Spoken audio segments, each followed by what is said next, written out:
మనం చెప్పుకున్న గొప్పలు ఇంకా అంతటితో ఆగిపోలేదు అధ్యక్ష. ఎంత గొప్పగా మనం గొప్పలు చెప్పుకున్నామనంటే అధ్యక్ష, మనం మామూలుగా అగ్రగామి రాష్ట్రాలు అంటాం.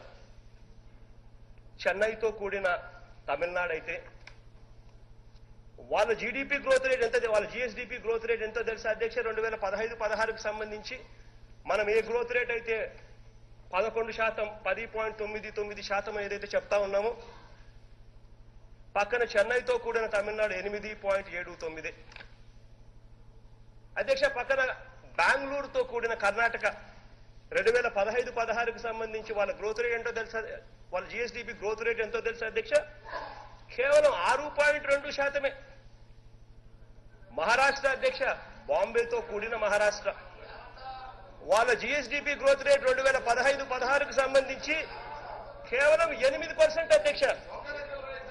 అధ్యక్ష, చివరికి గుజరాత్ తీసుకుందాం అధ్యక్ష, మోడీ గారిది పాపం.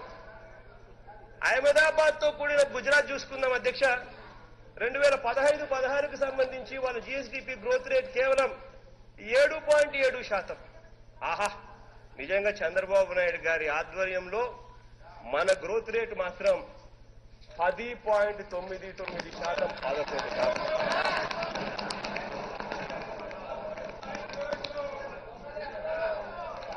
వారే వా,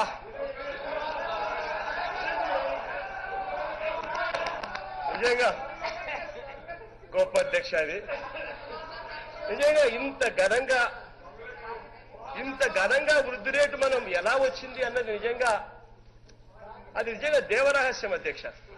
పెద్ద పెద్ద భూతద్దంలో ఎక్కువగా చూపించి బ్లోఅప్ చేసి అదేదో చాలా ఘనకార్యం వల్ల జరిగింది అని చెప్పి చూపించుకునే కార్యక్రమం చేసి దానివల్ల 11% గ్రోత్ రేట్ నమోదైంది అని చెప్పి విపరీతమైన డబ్బాలు కొట్టుకునే కార్యక్రమం జరుగుతూ ఉంది అధ్యక్ష.